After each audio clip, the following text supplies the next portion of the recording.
Good bye बच्चों आज हम लोग एकादश पाठ अस्माकं पर्यावरणम नामक पाठ का अभ्यास कार्य देखेंगे।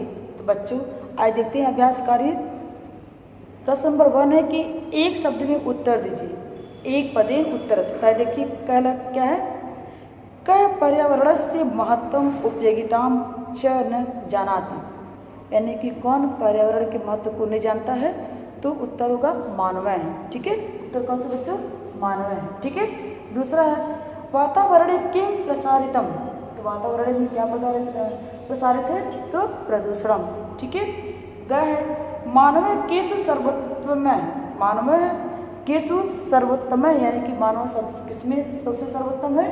तो प्राणी, यानी कि प्राणियों में। ठीक है। आगे है दूषित जलेन किम भवति। दूषित जलेन किम भवति, तो उधर रोग है। ठीक है। आगे वयम कस्य रक्षणे तत्परा भवेम। हमें किसके रक्षा करने की तत्पर होना चाहिए? तो पर्यावरण से की रक्षा के लिए हमें हमेशा तत्पर रहना चाहिए। ठीक है। आगे पूर्ण वाक्य में उत्तर दीजिए। यहाँ पे देखिए बच्चों, यहाँ पे पूर्ण वाक्य में उत्तर देने की बात की जा रही है। ठीक है। तो प्रश्न देखिए कि जना नदीसु किम क्षिप्यन्ति। जना यानी कि लोग, नदी से यानी कि नदियों में, किम मतलब क्या? क्षिपंत मतलब फेंकते हैं। तो उत्तर होगा कि जना नदीसु अवशिष्टम अपशिष्टम च क्षिपन्ति। अवशिष्टम और अपशिष्टम क्षिपन्ति, यानी कि जना जो है नदियों में अवशिष्टम और अपशिष्टम को फेंकते हैं। उत्तर है वातावरण से हानि केन भवति। वातावरण हानि केन भवति, तो इसका उत्तर होगा कि वातावरण से हानि उद्योगेभ्य वाहनेभ्य च निःसृतेन ध्रुमेण भवति। ठीक है, इसका वही उत्तर होगा। ग है वृक्षा अस्मभ्यम किम यच्छन्ति। वृक्ष हमें क्या देते हैं? तो वृक्षा अस्मभ्यम ऑक्सीजन वायु यच्छन्ति, हमें ऑक्सीजन वायु देते हैं। ठीक है। आगे है रासायनिक उर्वरकाणां प्रयोगेन किम भवति। तो यहाँ पर उत्तर होगा कि रासायनिक उर्वरकाणां प्रयोगेन पृथिव्या उर्वरा शक्ति क्षीणा भवति, यानी कि रासायनिक उर्वरा यानी कि खादों के कारण जो हमारे पृथ्वी की उर्वरा शक्ति यानी कि जो उपजाऊ भूमि जो है वह जो है क्षीण होती है। ठीक है। आगे है यहाँ पे है कि रेखांकित पदों के आधार पर प्रश्न निर्माण कीजिए। यहाँ पे रेखांकित पद देने गए हैं। तो देखिए जैसे कि बनाना में संरक्षण करणीयम, यहाँ पे कर देखिए यहाँ पे तो इसका उत्तर होगा बनाना की जगह केशाम संरक्षणम करणीयम। ठीक है, केशाम लिखकर हम इसका प्रश्न निर्माण करेंगे। ख वाहनेभ्यम धूम निस्सरति। वाहनेभ्यम की जगह केभ्य धूम निस्सरति, इस तरह से इसका प्रश्न निर्माण करेंगे। तीसरा है कि जना उदर रोगेण पीड़िता भवन्ति। तो उदर रोगेण की जगह हम लोग केन लिखेंगे कि जना केन पीड़िता भवन्ति। ठीक है। आगे मानव वृक्षान कर्तृत्वा वायु प्रदूष्यते। तो वृक्षान की जगह हम लिखेंगे कान। ठीक है। अब आगे देखते हैं कि चौथा उचित विकल्प से रिक्त स्थानों की पूर्ति कीजिए। यहाँ पे रिक्त स्थान दिया गया है, उसकी पूर्ति की बात की जा रही है।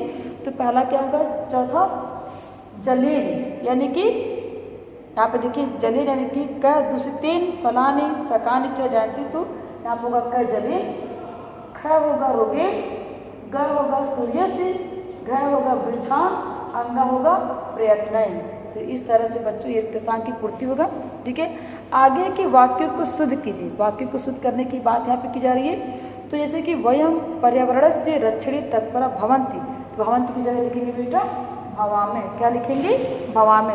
दूसरा क्या है कि मानवा प्राणिषु सर्वोत्तम स्म। सम की जगह लिखेंगे संति। तो लिखेंगे ऐसे कि मानवा प्राणिषु सर्वोत्तम संति। ठीक है। आगे दूषितम जलम पीत्वा जना रुग्णा भवामि, यानी कि दूषित जल को पी करके जना जो है रोग से ग्रसित होती। भवाम मतलब लिखेंगे हम भवान की जगह लिखेंगे भवंती। तो खगा का क्या होगा? भवंती। ठीक है। आगे है वयम वृक्षारोपेण अवश्यम कुर्याम। तो अवयम वृक्षारोपेण की जगह हम लिखेंगे कि वृक्षारोपणम। वृक्षारोपणम लिख करके हम जो वाक्य को शुद्ध करेंगे। आगे अतिवृष्टि अनावृष्टि च कदापि न भविष्यन्ति। तो हम इसको भविष्यन्ति क्या लिखेंगे? भविष्यतः। क्या लिखेंगे बच्चों? भविष्यतः। ठीक। अब आगे देखते हैं यहाँ पे कि संस्कृत भाषा में अनुवाद की बात यहाँ पे की जा रही है। ठीक है, तो यहाँ पे देखिए कि प्रदूषण एक बड़ी समस्या है। इसका संस्कृत भाषा में अनुवाद होगा कि प्रदूषणम एकम महती समस्या अस्ति। प्रदूषणम एकम महती समस्या अस्ति, इसका संस्कृत अनुवाद होगा। दूसरा होगा कि स्वच्छ जल पीकर सब स्वस्थ होंगे। स्वच्छ जल पीकर सब स्वस्थ होंगे, तो इसका संस्कृत अनुवाद होगा कि स्वच्छम जलम पीत्वा सर्वे स्वस्था भविष्यन्ति। ठीक है, स्वच्छम जलम पीत्वा सर्वे स्वस्था भवन्ति, इसका संस्कृत अनुवाद होगा। आगे वातावरण की रक्षा से हमारी रक्षा होती है, तो वयम वातावरण से रक्षणे एव अस्माकं रक्षणं भवति।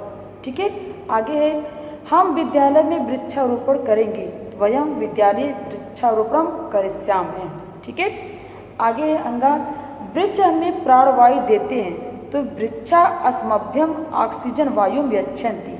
ठीक है, आगे है तुम्हारे घर के चारों ओर वृक्ष हैं, तो तम गृहम परितः वृक्षा सन्ति।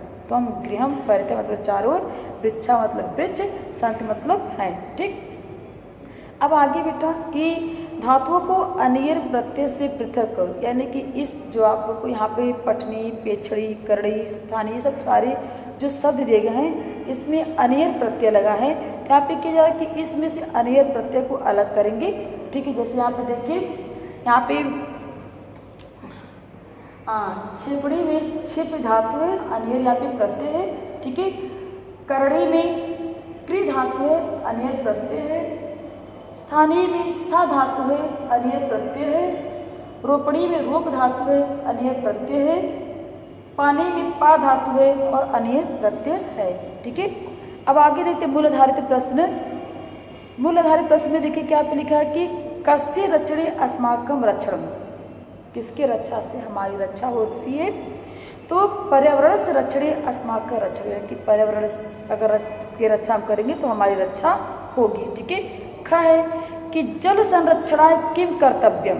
जल संरक्षणाय किम कर्तव्यम, तो जल संरक्षणाय नदीसु अपशिष्टम अवकरादि च न क्षेप्रिया, यानी कि जल को हम संरक्षण तभी कर सकते हैं, जल को हम शुद्ध तभी रह सकते हैं कि जब हम उसमें कूड़े करकट और बचे कुछ चीज़ों को ना फेंकें। आगे है कि वायु शोधना किम कर्तव्यम। वायु शोधना किम कर्तव्यम, तो वायु शोधना वनानाम संरक्षण करणीयम, यानी कि वायु को हम शुद्ध तभी रह सकते हैं कि जब हम वनों का संरक्षण करेंगे।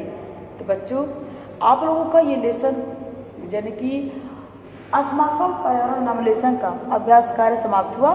तो आज के लिए बच्चों इतना ही, आगे हम लोग कल पढ़ेंगे। धन्यवाद।